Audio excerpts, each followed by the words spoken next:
ನಮಸ್ಕಾರ ವಿದ್ಯಾರ್ಥಿಗಳೇ, ನಾನು ಅಜಿತ್, ನಿಮ್ಮ ಗಣಿತ ಶಿಕ್ಷಕ. ನೀವು ಚೆನ್ನಾಗಿದ್ದೀರಿ ಅಂತ ಭಾವಿಸ್ತೀನಿ. ನಾವು ನಿನ್ನೆ ಏನು ಚರ್ಚೆ ಮಾಡ್ತಿದ್ವಿ? ಅಭ್ಯಾಸದ್ದು ಯಾವುದು? ಅಭ್ಯಾಸ 8.3ರಲ್ಲಿ ಒಂದು ಮುಖ್ಯ ಪ್ರಶ್ನೆ 1, 2, 3 ಮತ್ತು 4ರಲ್ಲಿ ನಾವು ಎಷ್ಟು ಮುಗಿಸಿದ್ವಿ? 7 ತನಕ ಮುಗಿಸಿದ್ವಿ ಉಪ ಪ್ರಶ್ನೆಗಳನ್ನು. ಏನಂದರೆ ಇಲ್ಲಿ ನಿತ್ಯ ಸಮೀಕರಣಗಳನ್ನು ಹೆಂಗೆ ಉಪಯೋಗಿಸಿ ನಾವು ಲೆಕ್ಕವನ್ನು ಮಾಡಬೇಕು ಅನ್ನೋದನ್ನು ತಿಳ್ಕೊಂಡಿದ್ವಿ. ತುಂಬ ಕೆಲವೊಂದು ಕ್ಲಿಷ್ಟಕರ ಪ್ರಶ್ನೆಗಳನ್ನು ಬಿಡಿಸಿದ್ವಿ ನಾವು. ಇದಕ್ಕೆ ಏನು ಹೇಳಿದೆ ನಿಮ್ಗೆ? ಮನೆಗೆಲಸ ಮಾಡಬೇಕು. ಮನೆಗೆಲಸ ಜಾಸ್ತಿ ಇದರಲ್ಲಿ ನಾವು ರೂಢಿ ಮಾಡೋದ್ರಿಂದ ಏನಾಗ್ತದೆ, ನಮಗೆ ಇದರಲ್ಲಿ ನಾವು ಪರಿಣಿತಿ ಆಗ್ತೀವಿ. ಮುಂದೆ ನಿಮಗೆ ಎಂಥ ಕ್ಲಿಷ್ಟಕರ ಪ್ರಶ್ನೆ ಬಂದರೂ ಏನೂ ಸಮಸ್ಯೆ ಆಗಂಗಿಲ್ಲ. ನೀವು ಮನೆಯಲ್ಲಿನ ಉತ್ತಮ ಪ್ರಯತ್ನ ಮಾಡಿರಿ ಅಂತ ನನಗೆ ನಂಬಿಕೆ ಇದೆ. ಸೊ ಅದರಿಂದ ನಾವು ಈಗೇನು ಮಾಡೋಣ, ಮುಂದಿನ ಪ್ರಶ್ನೆಗೆ ಹೋಗೋಣಂತೆ. ಅಭ್ಯಾಸ 8.3ರಲ್ಲಿ 4ನೇ ಮುಖ್ಯ ಪ್ರಶ್ನೆಯ ಎಷ್ಟಾಗಿತ್ತು? ಈಗ ನಮ್ದು 7 ಆಗಿತ್ತು. 8ನೇ ಪ್ರಶ್ನೆಯನ್ನು ನೋಡೋಣಂತೆ. ನಿತ್ಯ ಸಮೀಕರಣಗಳೆಲ್ಲ ನೆನಪಿದೆಯಲ್ಲ? 3 ನಿತ್ಯ ಸಮೀಕರಣಗಳು ಇದರಲ್ಲಿ. sin ಸ್ಕ್ವೇರ್ ಎ ಸಂಕಲನ cos ಸ್ಕ್ವೇರ್ ಎ ಸಮ 1, ಒಂದು ಸಂಕಲನ tan ಸ್ಕ್ವೇರ್ ಎ ಸಮ secant ಸ್ಕ್ವೇರ್ ಎ, ಒಂದು ಸಂಕಲನ cot ಸ್ಕ್ವೇರ್ ಎ ಸಮ cosec ಸ್ಕ್ವೇರ್ ಎ. ಇವು 3 ಮೂಲ ನಿತ್ಯ ಸಮೀಕರಣಗಳು. ಇವುಗಳ ಆಧಾರದಿಂದ ಇನ್ನ 6 ನಿತ್ಯ ಸಮೀಕರಣಗಳನ್ನು ರಚಿಸಬಹುದು. ಅವುಗಳನ್ನು ಉಪಯೋಗಿಸಿ ನಾವು ಈ ಪ್ರಶ್ನೆಗಳನ್ನು ಬಿಡಿಸಬಹುದು. ಬರೆಯೋಣ ಅಂತ ಏನಂತ ಹೇಳಿದ್ದಾರೆ? 8ನೇ ಪ್ರಶ್ನೆ, sin ಎ ಸಂಕಲನ cosec ಎ ವರ್ಗ ಸಂಕಲನ cos ಎ ಸಂಕಲನ sec ಎ ವರ್ಗ ಸಮ 7 ಸಂಕಲನ tan ಸ್ಕ್ವೇರ್ ಎ ಸಂಕಲನ cot ಸ್ಕ್ವೇರ್ ಎ ಅಂತ ಸಾಧಿಸ್ಲಿಕ್ಕೆ ಹೇಳಿದ್ದಾರೆ. ನಾವು ಇದನ್ನ ಬರ್ಕೊಂಡಂತೆ ಮೊದಲು ಈ ತರ ಇದೆ, ಎಡಭಾಗ ಮತ್ತು ಬಲಭಾಗ. ಇದು ಸಮೀಕರಣ. ನಾವೇನ್ ಮಾಡೋಣಂತ ಇದು ಹೇಗಿದೆ ನೋಡಿ, ಎ ಸಂಕಲನ ಬಿ ವರ್ಗ, ಇದು ಎ ಸಂಕಲನ ಬಿ ವರ್ಗ ತರ ಇದೆ. ಅದನ್ನ ನಮಗೆ ಗೊತ್ತಿದೆ. ಎ ಸಂಕಲನ ಬಿ ವರ್ಗ ಅಂದ್ರೆ ಎ ಸ್ಕ್ವೇರ್ ಸಂಕಲನ ಬಿ ಸ್ಕ್ವೇರ್ ಸಂಕಲನ 2ab. ಸೊ ಅದನ್ನು ಉಪಯೋಗಿಸಿ ಇದನ್ನ ಮೊದಲು ಎಡಭಾಗವನ್ನು ತಗೊಂಡಂತೆ, ಎಡಭಾಗ ಇದನ್ನ ಬರ್ಕೊಂಡು ಎಡಭಾಗವನ್ನು ಬರ್ಕೊಂಡು ಅದನ್ನ ನಾವು ಬಲಭಾಗಕ್ಕೆ ಸಮ ಮಾಡಿಬಿಟ್ರೆ ನಮ್ಮ ಕೆಲಸ ಸಾಧನೆ ಆದಂಗ.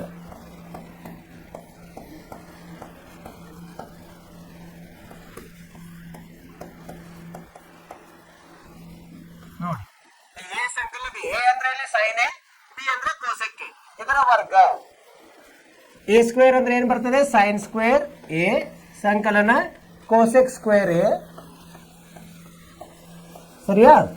ಸಂಕಲನ 2 sin ಎ ಗುಂಡ್ಲೆ cosec A, B square B square 2ab. ಅದೇ ತರ ಇದು cos ಸ್ಕ್ವೇರ್ ಎ ಸಂಕಲನ secant ಸ್ಕ್ವೇರ್ ಎ ಸಂಕಲನ 2 cos ಎ ಸಂಕಲನ sec ಎ. ಇದನ್ನ ಮುಂದೆ ಮತ್ತಷ್ಟು ಬಿಡಿಸೋಣ ಅಂತ. ಏನು ಅಕ್ಕಪಕ್ಕ ನಾವು ಬರ್ಕೋಬಹುದು ನಮಗೆ ಬೇಕಾದನ್ನು. ಈಗ ನೋಡಿ, ನಮಗೆ ಒಂದು ನಿತ್ಯ ಸಮೀಕರಣ ಗೊತ್ತಿದೆ. ಯಾವುದು? sin ಸ್ಕ್ವೇರ್ ಎ ಸಂಕಲನ cosec ಸ್ಕ್ವೇರ್ ಎ ಅಂದ್ರೆ ಏನಿರ್ತದೆ? ಅದರ ಬೆಲೆ ಎಷ್ಟಿರ್ತದೆ? 1. ಅದನ್ನ ಅಕ್ಕಪಕ್ಕ ಬರ್ಕೊಂಡಂತೆ. sin ಸ್ಕ್ವೇರ್ ಎ ಸಂಕಲನ cos ಸ್ಕ್ವೇರ್ ಎ ಆಯ್ತಾ? ಆಮೇಲೆ sin ಎ ಮತ್ತು cosec ಎ ಗುಣಿಸಿದ್ರೆ ಏನು ಬರ್ತದೆ? sin ಎ cosec ಅವು ವಿಲೋಮಗಳು, 1 ಬರ್ತದೆ, ಅದು 2 ಆಗ್ತದೆ.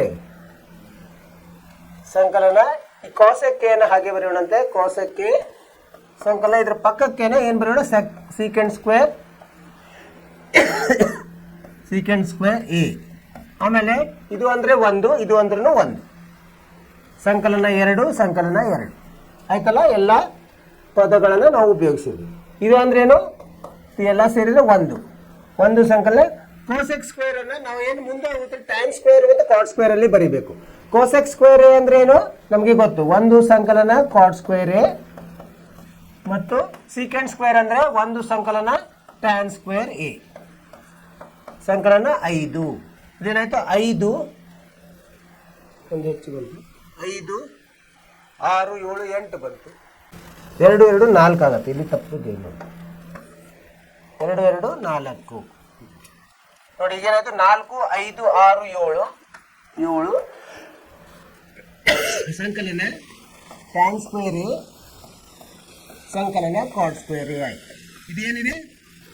ಇದಂದ್ರೆ ಬಲಭಾಗ.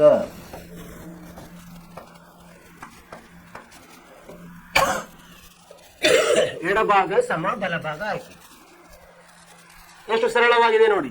ಏನಂದ್ರೆ ನಮಗೆ ಮೊದಲು ಬೀಜಗಣಿತದ ನಿತ್ಯ ಸಮೀಕರಣಗಳು ಗೊತ್ತಿರಬೇಕು.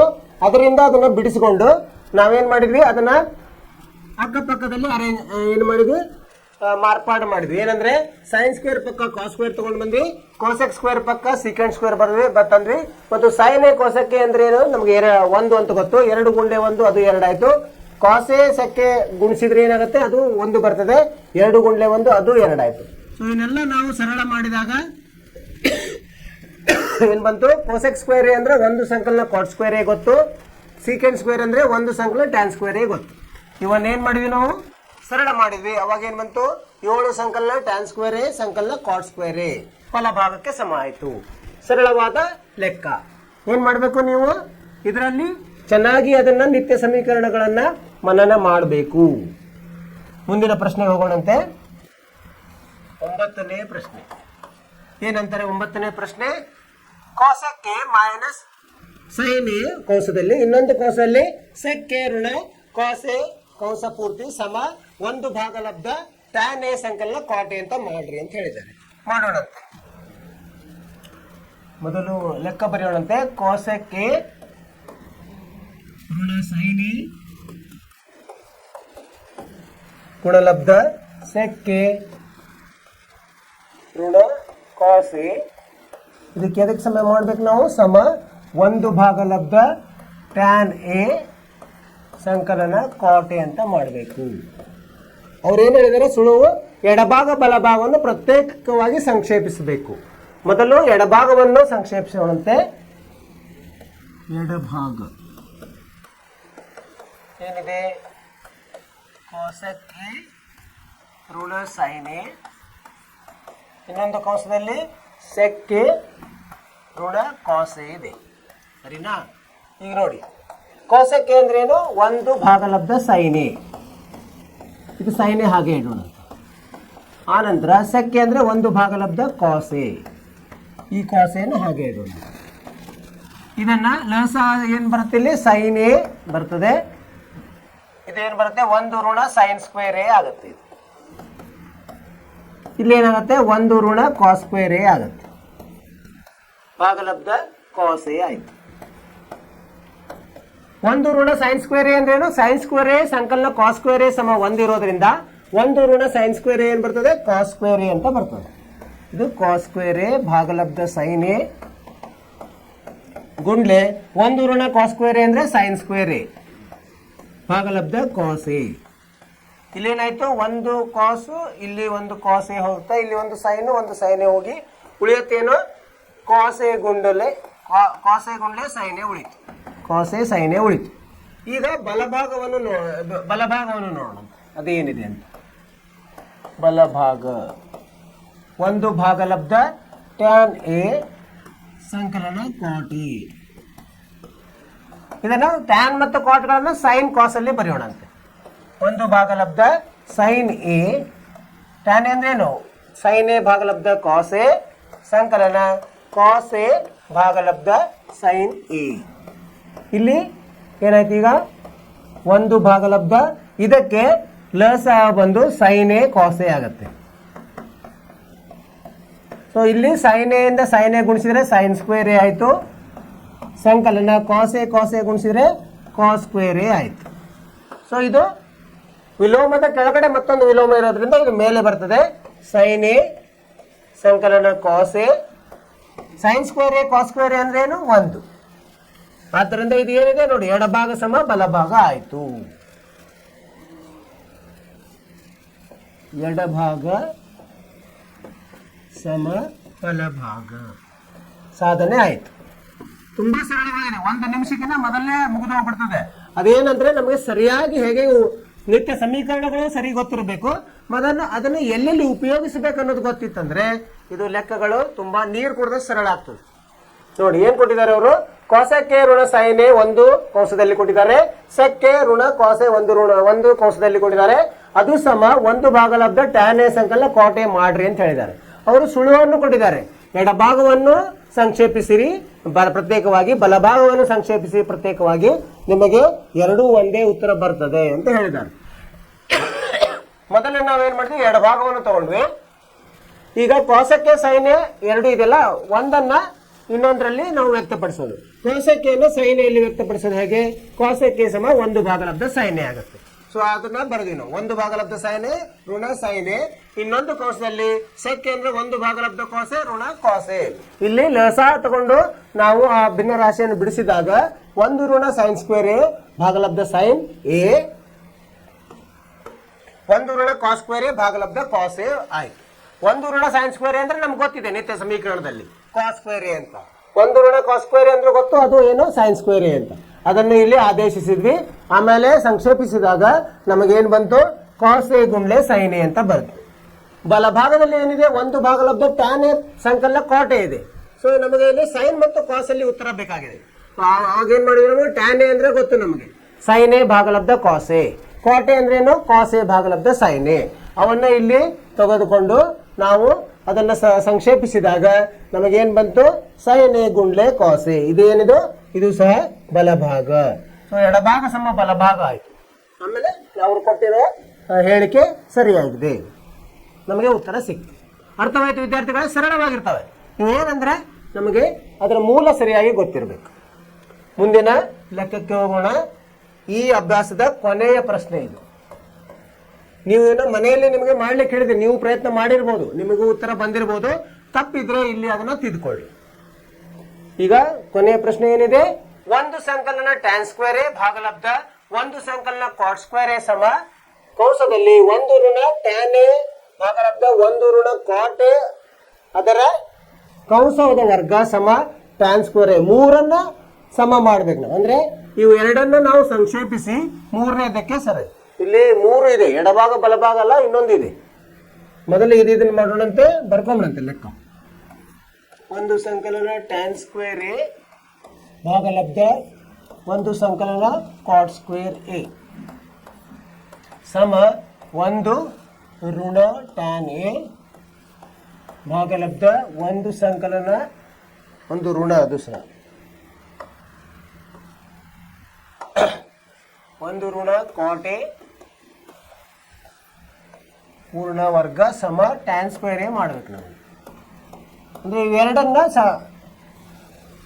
ಬೇರೆ ಬೇರೆಯಾಗಿ ಟ್ಯಾನ್ ಸ್ಕ್ವೇರ್ ಗೆ ಸರಿ ಮಾಡ್ಬಿಟ್ರೆ ಆಯ್ತು ನಮ್ಮ ಕೆಲಸ. ಸೊ ಇದನ್ನ ಮತ್ತೆ ಇದನ್ನ ತಗೊಂಡಂತೆ, ಇದನ್ನ ಮತ್ತೆ ಇದನ್ನ ತಗೊಂಡಂತೆ. ಇದರಲ್ಲಿ ಎಡಭಾಗ ಏನಿದೆ ನೋಡೋಣ. ಎಡಭಾಗ ಒಂದು ಸಂಕಲನ ಟ್ಯಾನ್ ಸ್ಕ್ವೇರ್ ಎ ಭಾಗಲಬ್ಧ ಒಂದು ಸಂಕಲನ ಕಾಟ್ ಸ್ಕ್ವೇರ್ ಎ ಅಂತ ಕೊಟ್ಟಿದ್ದಾರೆ. ಒಂದು ಸಂಕಲನ ಟ್ಯಾನ್ ಸ್ಕ್ವೇರ್ ಎ ಅಂದ್ರೇನು ನಮಗೆ ಗೊತ್ತು, ಸೀಕೆಂಡ್ ಸ್ಕ್ವೇರ್ ಎ. ಅದನ್ನು ಬರ್ಕೊಂಡು ಸೀಕೆಂಡ್ ಸ್ಕ್ವೇರ್ ಎ ಭಾಗಲಬ್ಧ ಒಂದು ಸಂಕಲನ ಕಾಟ್ ಸ್ಕ್ವೇರ್ ಅಂದ್ರೆ cosec square A. Secant square ಅಂದ್ರೆ ಏನು? ಒಂದು ಭಾಗಲಬ್ಧ ಕಾಸ್ ಸ್ಕ್ವೇರ್ ಎ. ಒಂದು ಭಾಗಲಬ್ಧ ಕಾಸ್ ಸ್ಕ್ವೇರ್ ಎ ಅಂದ್ರೆ ಸೈನ್ ಸ್ಕ್ವೇರ್ ಎ. ಏನಾಯ್ತು ಈಗ? ಸೈನ್ ಸ್ಕ್ವೇರ್ ಎ ಭಾಗಲಬ್ಧ ಕಾಸ್ ಸ್ಕ್ವೇರ್ ಎ ಅಂದ್ರೆ ಏನಾಯ್ತು? ಇದು ಟ್ಯಾನ್ ಸ್ಕ್ವೇರ್ ಎ ಆಯ್ತು. ನೋಡಿ ಇದಕ್ಕೆ ಇದು ಸರಿ ಹೋಯ್ತು. ಇದೊಂದು ಮಾಡೋಣ ಅಂತೀವಿ. ಇದರ ಎಡಭಾಗವನ್ನು ತಗೊಂಡು ಏನಿದೆ? ಒಂದು ಋಣ ಟ್ಯಾನ್ ಎ ಭಾಗಲಬ್ಧ ಒಂದು ಋಣ ಕಾಟ್ ಎ ಇದರ ವರ್ಗ. ಇದನ್ನ ಬೇರೆ ಬೇರೆಯಾಗಿ ವರ್ಗ ಮಾಡ್ಕೊಂಡಾಗ ಏನಾಗುತ್ತೆ? ಒಂದು ಸಂಕಲನ ಟ್ಯಾನ್ ಸ್ಕ್ವೇರ್ ಎ ಋಣ ಎರಡು ಟ್ಯಾನ್ ಎ ಆಗುತ್ತೆ. ಸರಿನಾ? ಭಾಗಲಬ್ಧ ಒಂದು ಸಂಕಲನ ಕಾಟ್ ಸ್ಕ್ವೇರ್ ಎ ಋಣ ಎರಡು ಕಾಟ್ ಎ ಆಗುತ್ತೆ. ಸರಿನಾ? ಒಂದು ಸಂಕಲನ ಟ್ಯಾನ್ ಸ್ಕ್ವೇರ್ ಅಂದ್ರೆ ಏನು? ಸೀಕೆಂಡ್ ಸ್ಕ್ವೇರ್ ಎ ಋಣ ಎರಡು ಟ್ಯಾನ್ ಎ ಭಾಗಲಬ್ಧ ಒಂದು ಸಂಕಲನ ಕಾಟ್ ಸ್ಕ್ವೇರ್ ಅಂದ್ರೆ ಕೋಸೆಕ್ ಸ್ಕ್ವೇರ್ ಎ ಋಣ ಎರಡು ಕಾಟ್ ಎ ಆಯ್ತು. ಸರಿ, ಈಗ ಇದನ್ನ ಕಾಸ್ ಮತ್ತು ಸೈನ್ ಅಲ್ಲಿ ಬರೆಯೋಣ. ಸೀಕೆಂಡ್ ಸ್ಕ್ವೇರ್ ಎ ಅಂದ್ರೆ ಏನು? ಒಂದು ಭಾಗಲಬ್ಧ ಕಾಸ್ ಸ್ಕ್ವೇರ್ ಎ ಋಣ ಎರಡು ಸೈನ್ ಎ ಭಾಗಲಬ್ಧ ಕಾಸ್ ಎ ಆಯ್ತು. ಟ್ಯಾನ್ ಎ ಅಂದ್ರೇನು? ಸೈನ್ ಎ ಭಾಗಲಬ್ಧ ಕಾಸ್ ಎ. ಕೋಸೆಕ್ ಸ್ಕ್ವೇರ್ ಅಂದ್ರೆ ಒಂದು ಭಾಗಲಬ್ಧ ಸೈನ್ ಸ್ಕ್ವೇರ್ ಎ ಋಣ ಇದು ಎರಡು ಕಾಸ್ ಎ ಭಾಗಲಬ್ಧ ಸೈನ್ ಎ ಆಯ್ತು. ಇಲ್ಲಿ ಮೇಲೆ ನೋಡಿದ್ರೆ ಏನಿದೆ? ಇದೇನ್ ಬರ್ತದೆ? ಲೋಸ ಕಾಸ್ ಸ್ಕ್ವೇರ್ ಎ ಬರ್ತದೆ. ಮುಂದಿನ ಪೇಜ್ ನಲ್ಲಿ ಮಾಡೋಣಂತೆ. ಇಲ್ಲಿ ಕಾಸ್ ಸ್ಕ್ವೇರ್ ಎ ಬರ್ತದೆ, ಆ ನಂತರ ಇಲ್ಲಿ ಏನು ಬರ್ತದೆ, ಇದಕ್ಕೆ ಒಂದರಲ್ಲೇ ಇದು ಒಂದು ಋಣ sin A cos A ದಿಂದ ಭಾಗ ಆಗ್ತದೆ. ಇದೇ cos A ದಿಂದ ಗುಣ ಆಗಿ ಒಂದು sin A cos A ಬರ್ತದೆ. 2 sin A cos A, ಒಂದು ಋಣ 2 sin A cos A ಬರ್ತದೆ. ಭಾಗಲಬ್ಧ ಇಲ್ಲಿ ಏನು ಬರ್ತದೆ ನೋಡಿ, ಕೆಳಗಿನಲ್ಲಿ ಇಲ್ಲೂ ಸಹ sin ಸ್ಕ್ವೇರ್ A ಬಂದು ಇಲ್ಲಿ sin A, ಇಲ್ಲಿ ಒಂದು ಋಣ sin A cos A ಬರ್ತದೆ. ಭಾಗಲಬ್ಧ sin ಸ್ಕ್ವೇರ್ A, ಒಂದು ಋಣ 2 sin A cos A ಭಾಗಲಬ್ಧ sin square A ಬರ್ತದೆ. ಇಲ್ಲೇನಾಯ್ತು, ಇದು ಇದರ ಅಂಶ ಒಂದೇ ಇರೋದ್ರಿಂದ ಹೋಗುತ್ತೆ. ಈ ಛೇದವು ಮೇಲೆ ಬಂದು ಏನು ಬರ್ತದೆ, sin square A ಭಾಗಲಬ್ಧ cos square A ಉಳಿತದೆ. ಅಂದ್ರೆ ಇದು ಏನು, sin A ಭಾಗಲಬ್ಧ cos A ಅಂದ್ರೆ tan A, ವರ್ಗ ಇರೋದ್ರಿಂದ ನಾವು ಇದನ್ನ tan ವರ್ಗ A ಅಂತ ಹೇಳಿದ್ವಿ. ಇದು ನೋಡಿ ಸರಿ ಆಯ್ತು. ಎರಡನ್ನು ನಾವು ಸಾಧಿಸಿದ್ವಿ. ಈಗ ಏನ್ ಮಾಡಿದ್ವಿ ನಾವು, ಇಲ್ಲಿ 3 ಇವುಗಳನ್ನು ಕೊಟ್ಟಿದ್ದಾರೆ, ವಿಷಯಗಳನ್ನು ಕೊಟ್ಟಿದ್ದಾರೆ. ನಾವೇನ್ ಮಾಡಿದ್ವಿ, ಮೊದಲು 1 ಮತ್ತು 3 ತಗೊಂಡು ಒಂದನ್ನ ನಾವು ಬಿಡಿಸ್ತಾ ಹೋದಾಗ ಏನ್ ಬಂತು ನಮಗೆ, ಇದು 1ನೇ ಭಾಗ tan ಸ್ಕ್ವೇರ್ A ಬಂತು. ಅಂದ್ರೆ ಹೇಗೆ ಬಂತದು, ಒಂದು ಸಂಕಲನ tan ಸ್ಕ್ವೇರ್ A ನಮಗೆ ನಿತ್ಯ ಸಮೀಕರಣ ಗೊತ್ತು, ಅದು secant ಸ್ಕ್ವೇರ್ A. ಒಂದು ಸಂಕಲನ cot ಸ್ಕ್ವೇರ್ A ಅಂದ್ರೆ ಗೊತ್ತು, ಅದು cosec square A. secant square A ಇಂದ cos ಸ್ಕ್ವೇರ್ A ಅಲ್ಲಿ ಬರ್ತದೆ. ಹೇಗೆ, ಒಂದು ಭಾಗಲಬ್ಧ cos ಸ್ಕ್ವೇರ್ A ಆಯ್ತು, ಮತ್ತೆ ಒಂದು ಭಾಗಲಬ್ಧ cosec ಸ್ಕ್ವೇರ್ A ಅಂದ್ರೆ ಏನು, ಅದು sin ಸ್ಕ್ವೇರ್ A ಆಯ್ತು. sin square A ಭಾಗಲಬ್ಧ cos square A ಏನ್ ಬಂತು, tan ಸ್ಕ್ವೇರ್. ಅದು ಇಲ್ಲಿ 3ನೇ ಪದಕ್ಕೆ ಸರಿ ಆಯ್ತು. ಅದೇ ತರ 2ನೇ ವಿಷಯವನ್ನು ತಗೊಂಡು ಅದನ್ನ ಬಿಡಿಸಿದ್ವಿ. ಅದು ಹೇಗಿದೆ, A ಋಣ B ವರ್ಗ A ಋಣ B ವರ್ಗದಂಗಿದೆ. A ಋಣ B ವರ್ಗದ ನಾವು ಅದ ಸಮೀಕರಣವನ್ನು ಬಿಡಿಸಿದಾಗ ಏನ್ ಬರ್ತದೆ, A ಸ್ಕ್ವೇರ್ ಸಂಕಲನ B ಸ್ಕ್ವೇರ್ ಋಣ 2AB ಅಂದ್ರೆ ಒಂದು ಸಂಕಲನ tan ಸ್ಕ್ವೇರ್ A ಋಣ tan A ಭಾಗಲಬ್ಧ ಒಂದು ಸಂಕಲನ cot ಸ್ಕ್ವೇರ್ A ಋಣ 2 cot A. ಒಂದು ಸಂಕಲನ tan ಸ್ಕ್ವೇರ್ A ಅಂದ್ರೆ ಗೊತ್ತು ನಮಗೆ ನಿತ್ಯ ಸಮೀಕರಣದಲ್ಲಿ secant square A, 2 tan A ಹಾಗೆ ಇಟ್ವಿ. ಒಂದು ಸಂಕಲನ cot ಸ್ಕ್ವೇರ್ A ಅಂದ್ರೆ ಗೊತ್ತು, ಅದು cosec ಸ್ಕ್ವೇರ್ A. ಇವುಗಳನ್ನ ಮತ್ತೆ ನಾವು sin ಮತ್ತು cos ಅಲ್ಲಿ ಬರೆದ್ವಿ. ಒಂದು ಭಾಗಲಬ್ಧ cos ಸ್ಕ್ವೇರ್ A ಋಣ 2 sin A ಭಾಗಲಬ್ಧ cos A. ಇಲ್ಲಿ ಛೇದದಲ್ಲಿ ಒಂದು ಋಣ sin ಸ್ಕ್ವೇರ್ A ಋಣ 2 cos A sin A ಆಯ್ತು. ಈ ಭಿನ್ನ ರಾಶಿಯನ್ನು ನಾವು ಬಿಡಿಸ್ಕೊಂಡ್ವಿ. ಅದನ್ನ ಸಂಕ್ಷೇಪಿಸಿದಾಗ ನಮಗೆ ಏನ್ ಬಂತು, sin square A ಭಾಗಲಬ್ಧ cos square A ಬಂತು. ಎರಡರಲ್ಲಿ ಒಂದು ಋಣ 2 sin A cos A ರದ್ದಾಗುವುದು. ಇಲ್ಲಿ ನೋಡಿ, ಇದು ರದ್ದಾಯ್ತು, ಇದಕ್ಕಿದು ರದ್ದಾಯ್ತು. ಉಳಿದಿದ್ದು sin ಸ್ಕ್ವೇರ್ A ಮೇಲೆ ಬರ್ತದೆ, sin square A ಭಾಗಲಬ್ಧ cos square A ಅಂದ್ರೆ ಏನು, tan ಸ್ಕ್ವೇರ್ A. ಅಂದ್ರೆ 3 ವಿಷಯಗಳು ಸರಿಯಾದವು. ಅರ್ಥವಾಯ್ತು ವಿದ್ಯಾರ್ಥಿಗಳೇ? ಇಲ್ಲಿಯವರೆಗೆ ಇದು 10 ಅಂದ್ರೆ 4 ಮುಖ್ಯ ಪ್ರಶ್ನೆಗಳನ್ನು ಮುಗಿಸಿದ್ವಿ ನಾವು. ಆಮೇಲೆ ನೀವು ಇದರಲ್ಲಿ ಮನೆಯಲ್ಲಿ ಪ್ರಯತ್ನ ಮಾಡಿರ್ಬೋದು, ನಿಮಗೂ ಉತ್ತರ ಇದೇ ಬಂದಿರ್ತದೆ. ಬಂದಿಲ್ಲ ಅಂದ್ರೆ ಇದನ್ನ ತಿದ್ಕೊಳ್ಳಿ. ಏನಂದ್ರೆ ಇಲ್ಲಿ ನಾವು ಹೆಂಗೆ ನಿತ್ಯ ಸಮೀಕರಣಗಳನ್ನ ಮೊದಲು ಮೂಲ ಅನುಪಾತಗಳು ಗೊತ್ತಿರಬೇಕು, ಆಮೇಲೆ ನಿತ್ಯ ಸಮೀಕರಣಗಳು ಗೊತ್ತಿರಬೇಕು. ಅವುಗಳನ್ನ ಹೆಂಗೆ ಉಪಯೋಗಿಸಿ ಲೆಕ್ಕದಲ್ಲಿ ಅದನ್ನ ನಾವು ಸಂಕ್ಷೇಪ ಮಾಡುವಂತ ತಿಳ್ಕೊಬೇಕು. ನೀವು ಏನ್ ಮಾಡಬೇಕು, ಪ್ರಯತ್ನ ಮಾಡ್ತಾ ಹೋಗ್ಬೇಕು. ಮಾಡ್ತಾ ಹೋದಂಗೆ ಇದು ನಿಮ್ಗೆ ಸರಳವಾಗಿ ಬರ್ತದೆ. ಈಗ ಮುಂದಿನ ವಿಷಯಕ್ಕೆ ಹೋಗೋಣಂತೆ. ಇಲ್ಲಿಗೆ ಮುಗೀತು ಇದು ಅಭ್ಯಾಸ. ಮುಂದಿನದು 8ನೇಯ ಪಾರ್ಟ್. ಈಗ ಇದರಲ್ಲಿ ನಾವು ಕೆಲವೊಂದು ಏನೇನು ಕಲ್ತ್ವಿ ಅಂತ ನೋಡೋಣಂತೆ. ಸಾರಾಂಶ ಏನೇನು, ಈ ಅಧ್ಯಾಯದಲ್ಲಿ ನೀವು ಈ ಕೆಳಕಂಡ ಅಂಶಗಳನ್ನು ಕಲಿತಿದ್ದೀರಿ. ಏನೇನು ಕಲ್ತಿದ್ವಿ, ಇದು ನಮ್ದೇನು ತ್ರಿಕೋನ ಮಿತಿ ಎಲ್ಲೇ ನಮಗೆ ಅನ್ವಯಿಸ್ತದೆ, ಲಂಬಕೋನ ತ್ರಿಭುಜದಲ್ಲಿ. ಲಂಬಕೋನ ತ್ರಿಭುಜ ABC ಯಲ್ಲಿ B1 90 ಡಿಗ್ರಿ ಇತ್ತಂದ್ರೆ sin A ಅಂದ್ರೆ ಲಘುಕೋನದ್ದು sin A ಹೇಗೆ ಬರ್ತೀವಿ ನಾವು, ಅಭಿಮುಖ ಬಾಹು ಭಾಗಲಬ್ಧ ವಿಕರ್ಣ. cos A ಹೇಗೆ ಬರ್ತೀವಿ, ಪಾರ್ಶ್ವ ಬಾಹು ಭಾಗಲಬ್ಧ ವಿಕರ್ಣ. tan A ಸ್ಪರ್ಶಕ ಹೇಗೆ ಬರ್ತೀವಿ ನಾವು, ಕೋನೇದ ಅಭಿಮುಖ ಬಾಹು ಭಾಗಲಬ್ಧ ಪಾರ್ಶ್ವ ಬಾಹು. ಇವು 3 ಗೊತ್ತಾದ್ರೆ ಇನ್ನು 3 ಅನುಪಾತಗಳು, ವಿಲೋಮ ಅನುಪಾತಗಳು. ಅವೇನಂದ್ರೆ cosec ಅಂದ್ರೆ 1 ಭಾಗಲಬ್ಧ sin A, sec ಅಂದ್ರೆ 1 ಭಾಗಲಬ್ಧ cos A, tan A ಅಂದ್ರೆ 1 ಭಾಗಲಬ್ಧ cot A. ಇದಲ್ಲದೆ ಇನ್ನೊಂದು ಅನುಪಾತ ಇದೆ, ಏನಂದ್ರೆ tan A ಅಂದ್ರೆ sin A ಭಾಗಲಬ್ಧ cos A ಮತ್ತು cot A ಅಂದ್ರೆ cos A ಭಾಗಲಬ್ಧ sin A. So ಇವೆಲ್ಲ ಮೂಲ ಅನುಪಾತಗಳು, ಇವನ್ನು ಕಲ್ತಿದೀವಿ. ಮತ್ತು 3ನೇ ವಿಷಯ ಏನ್ ಕಲ್ತೀವಿ, ಲಘುಕೋನದ ಒಂದು ತ್ರಿಕೋನ ಮಿತಿ ಅನುಪಾತಗಳು ತಿಳಿದಿದ್ದರೆ, ಅಂದ್ರೆ ಒಂದು ತ್ರಿಭುಜದಲ್ಲಿ ಒಂದು ತ್ರಿಕೋನ ಮಿತಿ ಅನುಪಾತ ಗೊತ್ತಿದ್ರೆ ಉಳಿದವನ್ನೆಲ್ಲ ನಾವು ಕಂಡು ಹಿಡಿಯಬಹುದು. ಸೈನ್ ಗೊತ್ತಿದ್ದಂದ್ರೆ ಉಳಿದೆಲ್ಲ ಕಂಡುಹಿಡಿಬಹುದು, ಟ್ಯಾನ್ ಗೊತ್ತಿದ್ರೆ ಉಳಿದೆಲ್ಲ ಕಂಡುಹಿಡಿಬಹುದು. ಇದನ್ನು ನಾವು ಕಲ್ತೀವಿ. ಆಮೇಲೆ ನಿರ್ದಿಷ್ಟ ಕೋನಗಳಿಗೆ ಅನುಪಾತಗಳು, ಅದರ ಬೆಲೆಗಳನ್ನು ಕಂಡುಹಿಡಿದ್ವಿ. ಅದು ಕೋಷ್ಟಕ, ಆ ಕೋಷ್ಟಕವು ನೀವು ನೆನಪಿಡಬೇಕು. ಏನು 0 ಇಲ್ಲಿ ಮೇಲೆ 0, 30, 45, 60, 90. ಈಗ ಈ ಕಡೆ ಲಂಬವಾಗಿ ಸೈನ್, ಕಾಸ್, ಟ್ಯಾನ್ ಏನ, ಆಮೇಲೆ ಕೋಸೆಕ್, ಸೆಕ್, ಕಾಟ್, ಇವು 6 ಮತ್ತು 5 ಕೋನಗಳು 30 ಇವುಗಳನ್ನ ಬೆಲೆಗಳು ನಿಮಗೆ ಉಳಿಬೇಕು ತಲೆಯಲ್ಲಿ. ಅದನ್ನ ನಾವು ಇಲ್ಲಿ ಕೋಷ್ಟಕ ಇಟ್ಟು ಕೋಷ್ಟಕವನ್ನು ಕಲ್ತೀವಿ ನಾವು. ಆಮೇಲೆ ಸೈನ್ ಅಥವಾ ಕಾಸೆಯ ಬೆಲೆಯು 1ಕ್ಕಿಂತ ಹೆಚ್ಚಾಗುವುದಿಲ್ಲ. ಯಾಕಂದ್ರೆ ವಿಕರ್ಣವು ತ್ರಿಭುಜದ ದೊಡ್ಡದಾದ ಬಾಹು, ತ್ರಿಭುಜ ಎಲ್ಲಿದೆ ಛೇದದಲ್ಲಿ ಇರೋದ್ರಿಂದ ಈ ಅನುಪಾತದಲ್ಲಿ ಅದರ ಬೆಲೆ ಜಾಸ್ತಿ 1ಕ್ಕಿಂತ ಜಾಸ್ತಿ ಆಗುವುದಿಲ್ಲ. ಹಸಕ್ಕೆ ಕೊಸಕ್ಕೆ ಬೆಲೆಯು ಯಾವಾಗಲೂ 1ಕ್ಕಿಂತ ಹೆಚ್ಚು ಅಥವಾ 1ಕ್ಕಿಂತ ಸಮವಾಗಿರ್ತದೆ. ಯಾಕಂದ್ರೆ ವಿಕರ್ಣ ಎಲ್ಲಿದೆ ಮೇಲೆ ಇದೆ ಅಲ್ಲಿ, ಹೀಗಾಗಿ ಅದರ ಬೆಲೆ ಜಾಸ್ತಿ ಇರ್ತದೆ. ಆಮೇಲೆ ಇದನ್ನ ಕಲ್ತೀವಿ ನಾವು, ಏನಿದು ನಿತ್ಯ ಸಮೀಕರಣಗಳು. ನಿತ್ಯ ಸಮೀಕರಣಗಳಲ್ಲಿ 3 ನಿತ್ಯ ಸಮೀಕರಣಗಳು ಯಾವ್ಯಾವು? ಸೈನ್ ಸ್ಕ್ವೇರ್ ಎ ಸಂಕಲನ ಕಾಸ್ ಸ್ಕ್ವೇರ್ ಎ ಸಮ 1. ಆಮೇಲೆ ಸೀಕೆಂಡ್ ಸ್ಕ್ವೇರ್ ಎ ಋಣ ಟ್ಯಾನ್ ಸ್ಕ್ವೇರ್ ಎ ಸಮ 1. ಇದರ ಸಹಾಯದಿಂದ ನಾವು ಇನ್ನೂ 2 ಮಾಡ್ಬೋದು. ಸೀಕೆಂಡ್ ಸ್ಕ್ವೇರ್ ಸಮ 1 ಸಂಕಲನ ಟ್ಯಾನ್ ಸ್ಕ್ವೇರ್ ಎ, ಅಥವಾ ಟ್ಯಾನ್ ಸ್ಕ್ವೇರ್ ಸಮ ಸೀಕೆಂಡ್ ಸ್ಕ್ವೇರ್ ಎ ಋಣ 1. ಇವನ್ನೆಲ್ಲ ನಾವು ಕಲ್ತೀವಿ. ಇನ್ನೊಂದು ಕೋಸೆಕ್ ಸ್ಕ್ವೇರ್ ಎ ಸಮ 1 ಸಂಕಲನ ಕಾಟ್ ಸ್ಕ್ವೇರ್ ಎ, ಅಥವಾ ಕೋಸೆಕ್ ಸ್ಕ್ವೇರ್ ಎ ಋಣ ಕಾಟ್ ಸ್ಕ್ವೇರ್ ಎ ಸಮ 1. ಇವನ್ನ ನಾವು ಇವು ನಿತ್ಯ ಸಮೀಕರಣಗಳು. ಇವುಗಳ ಉಪಯೋಗಿಸಿ ಮತ್ತೆ ಒಂದು ಅಭ್ಯಾಸವನ್ನು ಸಹ ಮಾಡಿದ್ವಿ. ಇವು ಎದಕ್ಕೆ ಅನ್ವಯಿಸುತ್ತೆ?